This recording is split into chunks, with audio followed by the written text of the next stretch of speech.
abrirem suas Bíblias na carta de Pedro, a primeira carta. Na quarta-feira passada, na quinta-feira passada, melhor dizendo, nós lemos a primeira parte dessa carta, capítulo 1, e capítulo 2 até o versículo 10. É uma leitura longa, mas eu quero ler com os irmãos a segunda parte, que é a parte aplicativa da carta, do capítulo 2, iniciando no versículo 11. Se eu pular alguma pequena parte, eu vou avisando aos irmãos na sequência, no andamento da leitura. Mas vamos iniciar no versículo 11 do capítulo 2. Eu lerei, os irmãos acompanhem a leitura do texto. Amados, exorto-vos, como peregrinos e forasteiros que sois, a vos absterdes das paixões carnais que fazem guerra contra a alma, mantendo exemplar o vosso procedimento no meio dos gentios, para que naquilo que falam contra vós outros, como de malfeitores, observando-vos em vossas boas obras, glorifiquem a Deus no dia da visitação. Sujeitai-vos a toda a instituição humana por causa do Senhor. Quer seja o rei como soberano, quer as autoridades como enviadas por ele, tanto para castigo dos malfeitores, como para louvor dos que praticam o bem. Porque assim é a vontade de Deus, que pela prática do bem façais emudecer a ignorância dos insensatos. Como livres que sois, não usando, todavia, a liberdade por pretexto da malícia, mas vivendo como servos de Deus. Tratai todos com honra, amai os irmãos, temei a Deus, honrai o rei. Servos, sede submissos com todo o temor ao vosso Senhor, não somente se for bom e cordato, mas também ao perverso, porque isto é grato, que alguém suporte tristezas, sofrendo injustamente por motivo da sua consciência para com Deus. Pois que glória há, se pecando e sendo esbofeteados, por isso suportais com paciência. Se, entretanto, quando praticais o bem, sois igualmente afligidos e o suportais com paciência, isto é grato a Deus. Porquanto para isto mesmo fostes chamados, pois que também Cristo sofreu em vosso lugar, deixando-vos exemplo para seguirdes os seus passos, o qual não cometeu pecado, nem dolo algum se achou em sua boca, pois ele, quando ultrajado, não revidava com ultraje, quando maltratado, não fazia ameaças, mas entregava-se àquele que julga retamente, carregando ele mesmo em seu corpo sobre o madeiro os nossos pecados, para que nós, mortos para os pecados, vivamos para a justiça. Por suas chagas fostes sarados, porque estáveis desgarrados como ovelhas. Agora, porém, vos convertestes ao pastor e bispo da vossa alma. Mulheres, sede vós igualmente submissas a vosso próprio marido, para que, se ele ainda não obedece à palavra, seja ganho sem palavra alguma, por meio do procedimento de sua esposa, ao observar o vosso honesto comportamento cheio de temor. Não seja o adorno da esposa o que é exterior, como o frisado de cabelo, adereços de ouro, aparato de vestuário. Seja, porém, o homem interior do coração, unido ao incorruptível traje de um espírito manso e tranquilo, que é de grande valor diante de Deus. Pois foi assim também que a si mesmo se ataviaram outrora as santas mulheres que esperavam em Deus, estando submissas a seu próprio marido, como fazia Sara, que obedeceu a Abraão, chamando-lhe Senhor, da qual vós vos tornastes filhas, praticando bem e não temendo perturbação alguma. Maridos, vós igualmente vivei a vida comum do lar, com discernimento, e tendo consideração para com a vossa mulher como parte mais frágil. Tratai-a com dignidade, porque sois juntamente herdeiros da mesma graça de vida, para que não se interrompam as vossas orações. Do versículo 13 em diante. Ora, quem é que vos há de maltratar, se fordes zelosos do que é bom? Mas ainda que venhais a sofrer por causa da justiça, bem-aventurados sois. Não vos amedronteis, portanto, com as suas ameaças, nem fiqueis alarmados. Antes, santificai a Cristo como Senhor em vosso coração, estando sempre preparado para responder a todo aquele que vos pedir razão da esperança que há em vós, fazendo-o, todavia, com mansidão e temor, com boa consciência, de modo que naquilo em que falam contra vós outros, fiquem envergonhados os que difamam o vosso bom procedimento em Cristo. Porque se for da vontade de Deus, é melhor que sofrais por praticardes o que é bom, do que praticando o mal. Pois também Cristo morreu uma única vez pelos pecados, o justo pelos injustos, para conduzir-vos a Deus, morto sim na carne, mas vivificado no Espírito. Capítulo 4, do versículo 1 em diante. Ora, tendo Cristo sofrido na carne, armai-vos também vós do mesmo pensamento. Pois aquele que sofreu na carne deixou o pecado, para que no tempo que vos resta na carne, já não vivais de acordo com as paixões dos homens, mas segundo a vontade de Deus. Porque basta o tempo decorrido para terdes executado a vontade dos gentios, tendo andado em dissoluções, concupiscências, borracheiras, orgias, bebedices e em detestáveis idolatrias. Por isso, difamando-vos, estranham que não concorrais com eles ao mesmo excesso de devassidão, os quais hão de prestar contas àquele que é competente para julgar vivos e mortos. Pois para este fim foi o Evangelho pregado também a mortos, para que mesmo julgados na carne, segundo os homens, vivam no Espírito, segundo Deus. Ora, o fim de todas as coisas está próximo. Sede, portanto, criteriosos e sóbrios, a bem das vossas orações. Acima de tudo, porém, tende amor intenso uns para com os outros, porque o amor cobre multidão de pecados. Sede mutuamente hospitaleiros, sem murmuração. Servi uns aos outros, cada um conforme o dom que recebeu, como bons despenseiros da multiforme graça de Deus. Se alguém fale de acordo com os oráculos de Deus. Se alguém serve, faça-o na força que Deus supre, para que em todas as coisas seja Deus glorificado, por meio de Jesus Cristo, a quem pertence a glória e o domínio pelos séculos dos séculos. Amém. Amados, não estranheis o fogo ardente que surge no meio de vós, destinado a provar-vos como se alguma coisa extraordinária vos estivesse acontecendo. Pelo contrário, alegrai-vos na medida em que sois coparticipantes dos sofrimentos de Cristo, para que também na revelação de sua glória vos alegreis exultando. Se pelo nome de Cristo sois injuriados, bem-aventurados sois, porque sobre vós repousa o Espírito da glória e de Deus. Não sofra, porém, nenhum de vós como assassino ou ladrão ou malfeitor, ou como quem se intromete em negócios de outrem. Mas se sofrer como cristão, não se envergonhe disso. Antes, glorifique a Deus com esse nome, porque a ocasião de começar o juízo pela casa de Deus é chegada. Ora, se primeiro vem por nós, qual será o fim daqueles que não obedecem ao Evangelho de Deus? E se é com dificuldade que o justo é salvo, onde vai comparecer o ímpio, sim, o pecador? Por isso também os que sofrem segundo a vontade de Deus, encomendem a sua alma ao fiel Criador na prática do bem. Rogo-vos, pois, aos presbíteros que há entre vós, eu, presbítero como eles, e testemunha dos sofrimentos de Cristo, e ainda coparticipante da glória que há de ser revelada.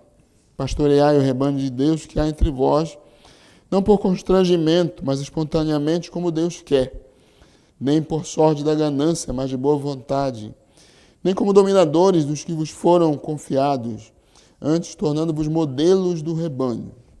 Ora, logo que o Supremo Pastor se manifestar, recebereis a imarcessível coroa de glória.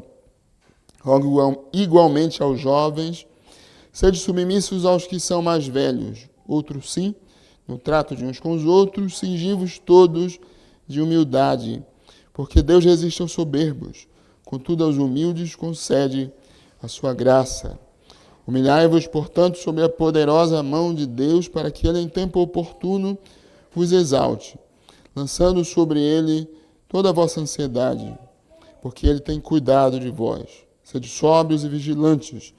O diabo, vosso adversário, anda em derredor, como leão que ruge procurando alguém para devorar. Resisti-lhe firmes na fé, certos de que sofrimentos iguais aos vossos estão se cumprindo na vossa irmandade espalhada pelo mundo. Ora, o Deus de toda a graça, que em Cristo vos chamou a sua eterna glória, depois de ter sofrido por um pouco, ele mesmo vos há de aperfeiçoar, firmar, fortificar e fundamentar. A ele seja o domínio pelos séculos dos séculos. Amém.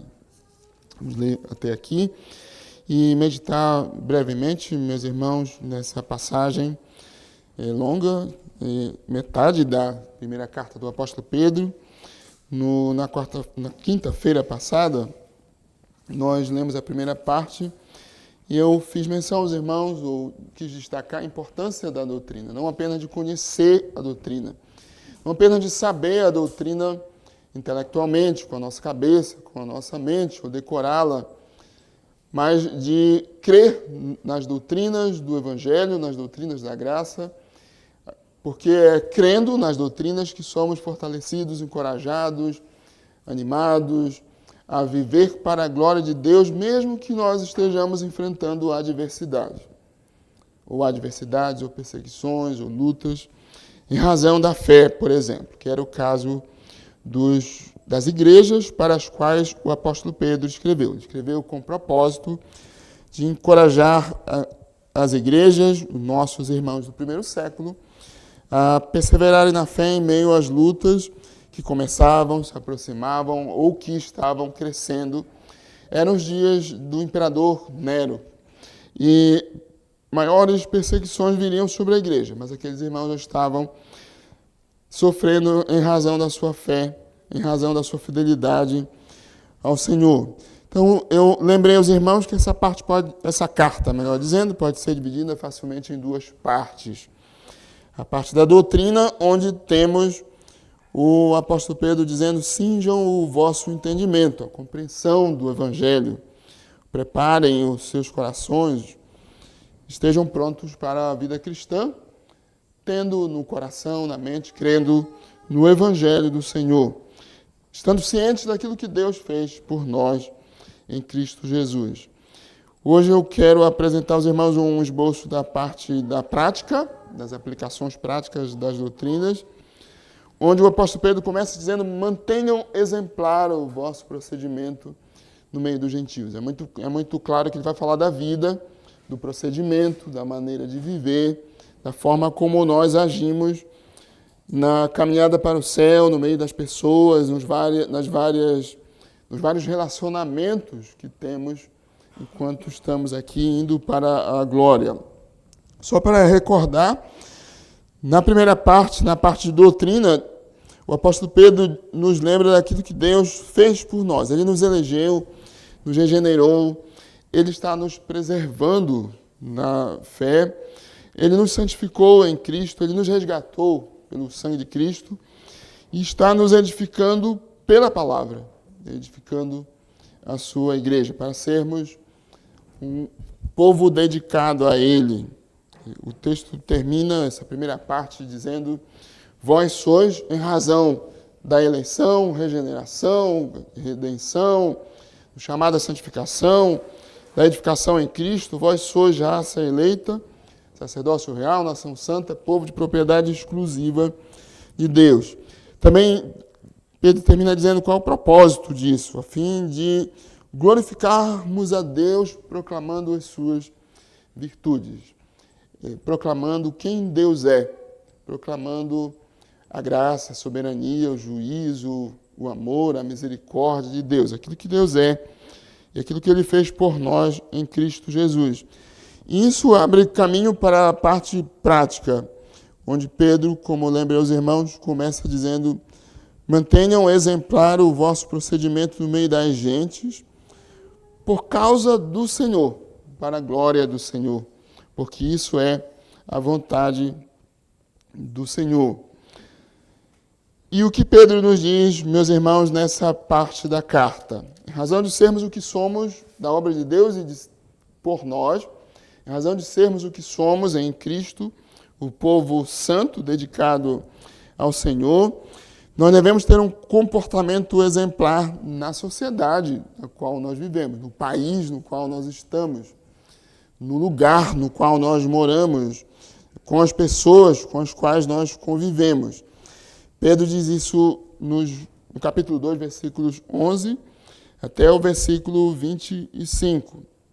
No meio de todas as pessoas, entre todos, nós devemos ser santos, ter um comportamento santo. Deus nos chamou à santificação. Nós devemos, então, abandonar todas as paixões carnais que fazem guerra contra a nossa alma e vivermos de modo que honre e agrade ao Senhor. Versículos 11 e 12. Nas relações com a autoridade, o quinto mandamento, que começa no nosso lar, com nossos pais.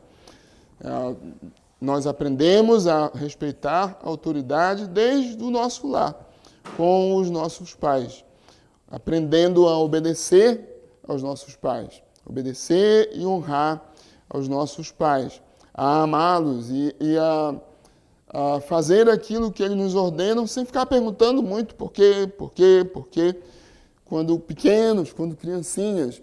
Chegará o dia em que poderemos conversar com os nossos pais e perguntar um pouco mais o porquê das coisas, quando nós já pudermos entendê-las também. Mas no começo, quando crianças, o nosso dever é obedecer aos nossos pais. Eu sei que há pais difíceis, não crentes, complicados, mas é nosso dever obedecer aos nossos pais. E a nossa oração como igreja é que os pais sejam tementes ao Senhor, tenham temor do Senhor. E, em razão disso, nós aprendemos também a obedecer às autoridades, como as autoridades da igreja, os presbíteros da igreja do Senhor, os pastores, presbíteros da igreja. Pastores são presbíteros também são pastores. Normalmente, um presbítero se dedica mais à pregação, ao ensino da palavra de Deus, por isso que nós o vemos sempre mais ensinando a palavra do Senhor. Mas todos pastoreiam. E os demais presbíteros normalmente nos governam a igreja, mas também estão aconselhando, também estão visitando, também estão exortando a igreja do Senhor com a autoridade do Senhor. E se eles estão nos ensinando a palavra de Deus, se eles estão nos exortando com a palavra de Deus, se eles estão nos aconselhando com a palavra de Deus, é nosso dever como igreja seguir as suas orientações que vêm do Senhor. Essa é a maneira como Deus nos ordenou. Mas também temos autoridades no Estado onde nós vivemos. O Estado é o país onde nós vivemos, é o município, é o Estado onde estamos, é o país onde nós vivemos. Deus ordenou que haja autoridade para que haja ordem. O dever da autoridade é básico e absolutamente necessário para um bom desenvolvimento e convivência. O louvor dos que praticam o bem e o castigo, a disciplina dos que fazem, melhor dizendo, o mal, dos que são maus. Basicamente, esse é o dever das autoridades.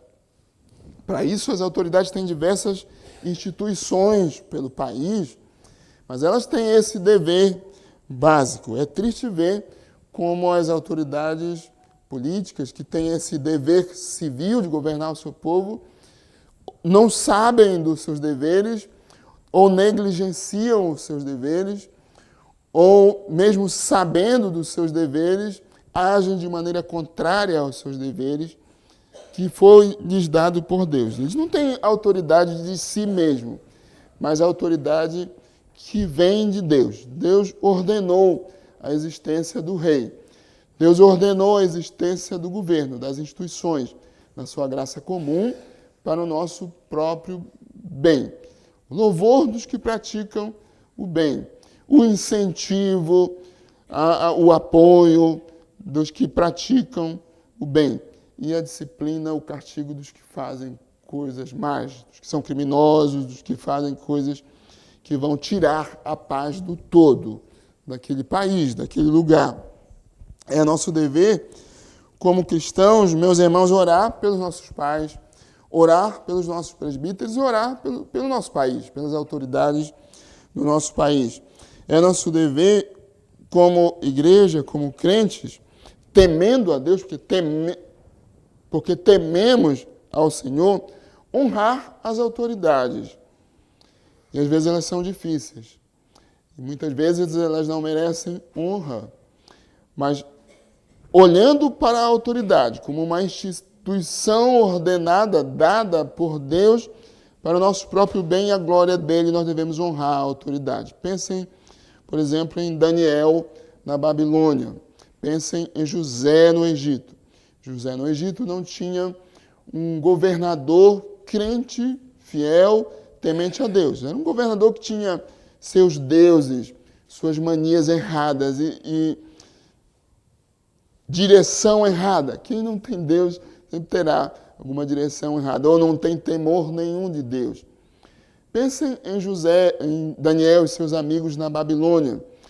Eles não tinham um governador que fosse dos melhores, mas eles honraram esses reis e governadores, oraram por eles. Isso às vezes é muito difícil, meus irmãos. Há momentos na história em que fazer isso é muito difícil, e pode haver momentos em que nós, com temor de Deus, tenhamos que fazer o que Daniel e seus amigos fizeram na Babilônia, ou o que os apóstolos fizeram em Jerusalém. Antes importa obedecer a Deus do que obedecer aos homens. Antes importa fazer aquilo que a Bíblia ordena. Antes importa fazer aquilo que o Senhor ordena.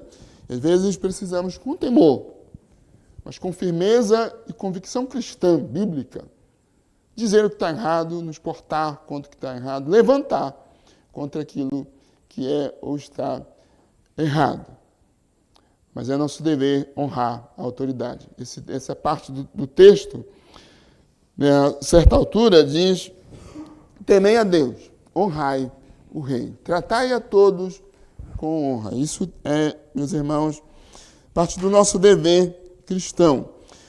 Também o apóstolo Pedro fala do nosso comportamento em família, como Paulo fala em Efésios 5, como ele fala em Colossenses capítulo 3. Aqui o apóstolo Pedro fala das esposas cristãs que têm o dever de serem submissas, honestas, simples e cheias de temor a Deus. Versículos 1 a 6 do capítulo 3. Mas também fala conosco, os maridos. Nós, cristãos, temos o dever de sermos graciosos no conduzir o nosso lar, dignos, com dignidade, com honestidade, com temor do Senhor ou no temor do Senhor. Na nossa casa, nós devemos lutar, meus irmãos, para sermos assim, como o apóstolo Pedro está dizendo aqui. Aqui Pedro não fala das crianças e dos filhos, mas é natural pensar, quando se fala no casamento, no marido e na esposa, nos filhos. Que, olhando agora o texto de Paulo, o 5º mandamento, o texto de Paulo aos Efésios, Efésios 6, o texto de Paulo aos Colossenses, Colossenses 3, os filhos devem ser ordenados a obedecer os pais no Senhor, como já fiz menção. Isso é, meus irmãos, tão bom que mantém a comunhão do casal cristão ou da família cristã, sabendo os dois, ou certo os dois, que são herdeiros da mesma graça de vida, da mesma graça de salvação em Cristo. E se não há essa comunhão e compreensão, como o apóstolo Pedro e a Bíblia fala, da submissão da esposa e do amor do marido, as orações ou a comunhão com Deus do casal e da família são quebradas, são interrompidas. Em razão de quê? Da dureza do nosso coração e dos nossos pecados. Então Pedro nos lembra que não é assim que devemos agir, com dureza e pecado, mas conforme Deus nos ordena, em toda parte, com amor e submissão. A conclusão dessa parte do texto são os versículos 8 a 12 do capítulo 3, onde o apóstolo Pedro nos dá diversos conselhos ou exortações para uma conduta cristã correta. Veja que ele diz, finalmente, sejam todos, sede, uma ordem, sede todos de igual ânimo, compadecidos, fraternalmente amigos, misericordiosos, humildes, não retribuam mal com mal. Se vocês querem amar a vida e viver dias felizes, refreie a língua do mal, evite que os teus lábios falem dolosamente, aparte-se do mal, pratique o que é bom, busque a paz e empenhe-se por alcançá-la, sabendo que os olhos do Senhor repousam sobre os justos. Os ouvidos do Senhor estão abertos às orações, às súplicas da sua igreja, dos justos, daqueles que foram justificados em Cristo Jesus, em razão da obra de Cristo. E o rosto do Senhor está contra aqueles que praticam males. Daí Pedro continua falando do nosso comportamento em meio aos sofrimentos, em razão dos sofrimentos. Ele está lidando com igrejas que estavam passando mais diretamente por perseguição.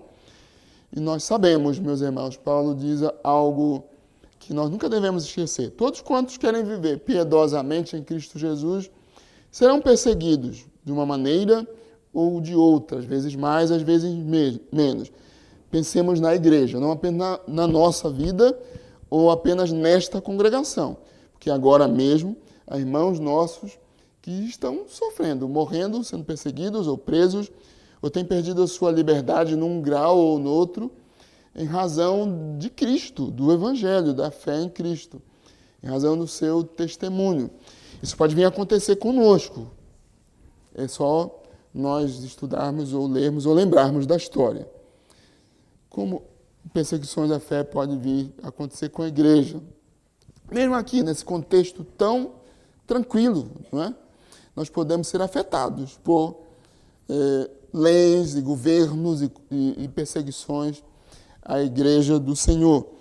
Por isso, nós nunca devemos encarar esses ensinos que estão em todas as cartas do apóstolo Paulo e dos demais apóstolos, esse alerta de que a igreja passa por tempos de tribulação, de dor, de angústia, e sermos muito gratos pela liberdade que temos de adorar a Deus, pela tranquilidade que temos, pelo espaço e ambiente tranquilo, que podemos dar testemunho do Evangelho e cultuar ao Senhor.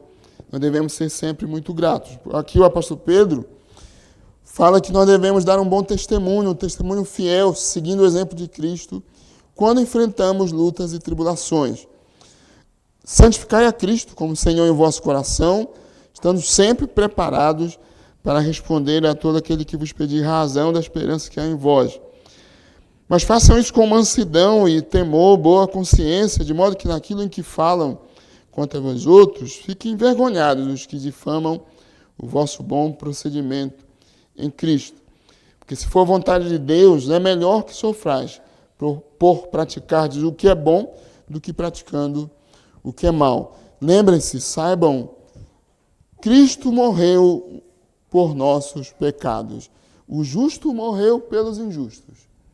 Como que nós não teremos paciência, ou não lutaremos, ou não perseveraremos, sendo que nós sabemos que somos injustos e que Cristo, o justo, deu a sua vida por nós, se enfrentando tribulação, ou quando enfrentarmos tribulações, também por outras razões, meus irmãos, isso deve nos encorajar.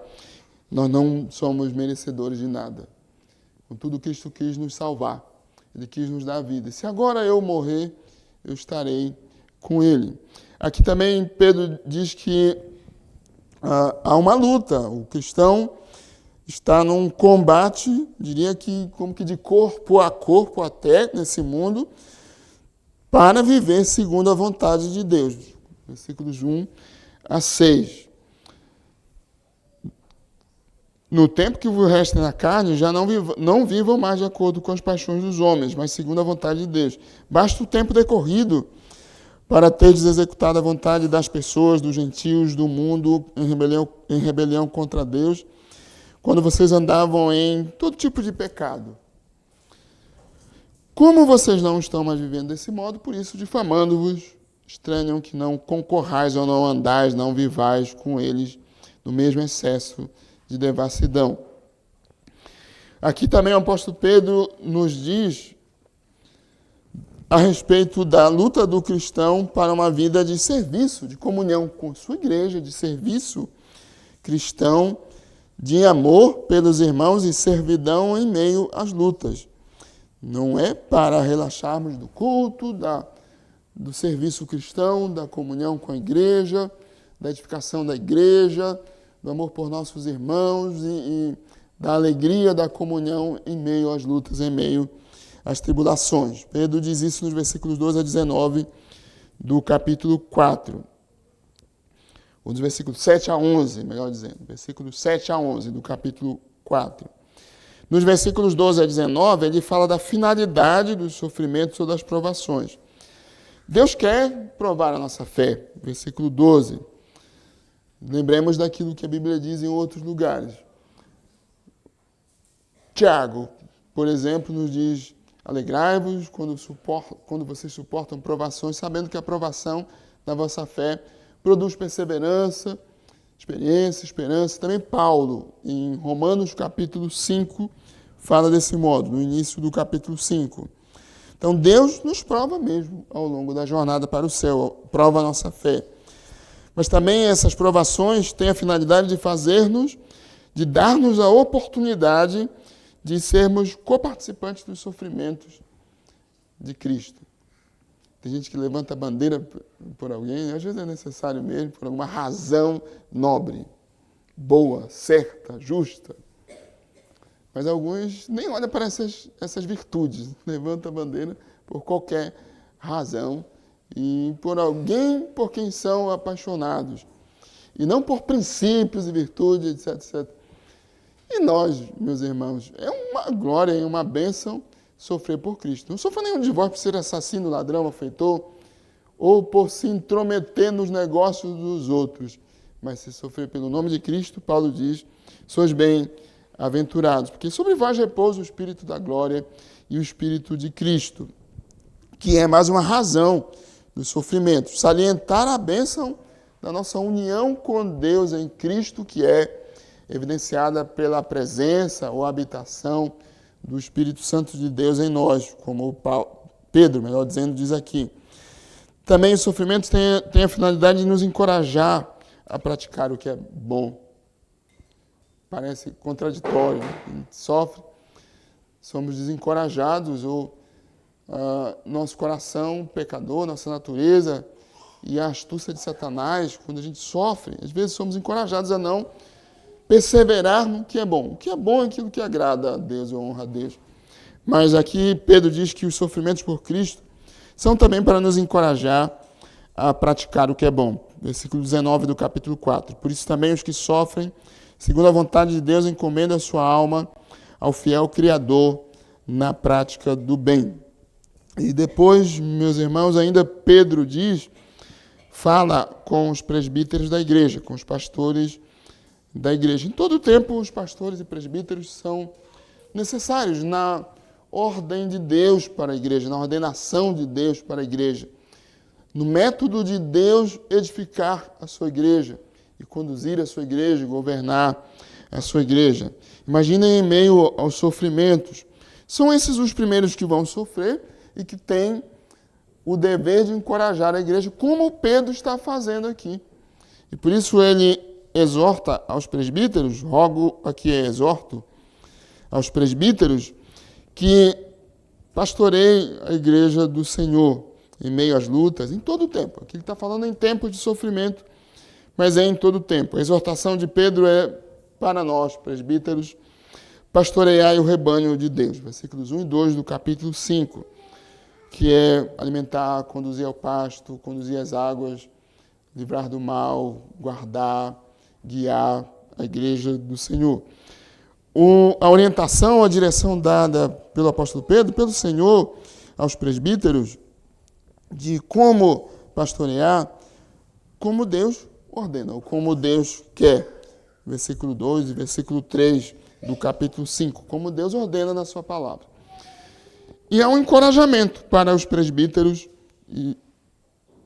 que Pedro nos faz ver, ou nos dá no versículo 4. Ora, logo que o Supremo Pastor se manifestar, recebereis a inacessível coroa de glória. Não há maior encorajamento, meus irmãos, no Império Romano, quando o imperador vinha vitorioso de uma campanha, de uma batalha, ele recebia glórias, ele recebia bens até. Digamos, ele era coroado, recebendo glórias do Estado romano, do imperador. Quando Cristo voltar, os que estão na linha de frente da batalha pela fé, não por eles, não por seus méritos, mas em razão da bondade e misericórdia do Senhor, receberão a inacessível coroa de glória, a bênção da comunhão eterna com o Senhor, as recompensas que serão dadas pelo Senhor. Sobretudo, a alegria da vida eterna e da comunhão com o Senhor na glória, juntamente com toda a igreja do Senhor. E essa carta termina com o apóstolo Pedro fazendo diversas exortações, que eu vou apenas resumir. A conclusão da carta são os versículos 5 a 14 do capítulo 5. Pedro diz aqui, sejam submissos aos que são mais velhos. A palavra aqui, irmãos, mais velhos, é a mesma palavra que foi traduzida no versículo 1 do capítulo 5 para presbítero. E poderia ser usada para o presbítero, que é um ancião mais velho, poderia ser usada para uma pessoa mais velha. Eu fui criado num lugarzinho onde era uma tradição, hoje já um tanto perdida, de se respeitar o mais velho mesmo, não importa se ele é seu pai, só seu pai. Mas normalmente chamava de tio, senhor. Havia realmente um respeito pelas pessoas mais velhas. E isso era requerido dos nossos pais. Não é esse respeito pelo mais velho que é necessário e bom que Pedro está falando, mas é o respeito para com os presbíteros da igreja, os pastores da igreja. Pedro fala de como pastorear, como devem ser os presbíteros, exorta-os, é a mesma palavra, no versículo 1 do capítulo 5, e depois ele fala com a igreja. E ainda diz igualmente, os que são mais jovens ou menos maduros em relação à fé, porque não elegemos um presbítero menos maduro do que a igreja, mas mais maduro do que nós, para nos encorajar, exortar, pastorear. Então agora Pedro fala conosco, como igreja. Igualmente, sede submisso aos que são mais velhos, aos presbíteros da igreja. Ao pastoreio e direção que seja como Deus quer, como a palavra de Deus ordena. E no trato com os outros, no relacionamento uns com os outros, entre nós. Também sejam humildes no trato de uns com os outros. Cingivos todos de humildade. A razão é que Deus resiste pessoas soberbas, orgulhosas. Contudo, aos humildes ele concede graça, misericórdia, amor, favor. Pedro então diz, sejam humildes uns com os outros. Sejam submissos ao pastoreio da igreja, dos presbíteros da igreja. Sejam submissos ao Senhor. Sejam sóbrios, vigilantes e firmes na fé, na luta contra o diabo, as tentações e todo o mal. E então ele nos encoraja, no versículo 10, dizendo, ora, Deus de toda a graça, que em Cristo vos chamou a sua eterna glória, depois de vocês terem sofrido por um pouco, ele mesmo vos há de aperfeiçoar, firmar, fortificar e fundamentar. Isso diz respeito à vida ainda aqui, na medida em que crescemos na fé e mesmo suportando tribulações, somos mais firmados. Mas terá sua plenitude na glória, quando Jesus Cristo vier. Quando o Supremo Pastor se manifestar, também nós, Igreja do Senhor, seremos plenamente aperfeiçoados, glorificados, firmados, fortificados, fundamentados em Cristo Jesus, o nosso Senhor. Que Ele nos abençoe e nos ajude a ter essas verdades, a doutrina no nosso coração e a prática delas no nosso viver, mesmo que tenhamos que enfrentar lutas, enquanto caminhamos para o céu. Vamos orar, meus irmãos, ao Senhor.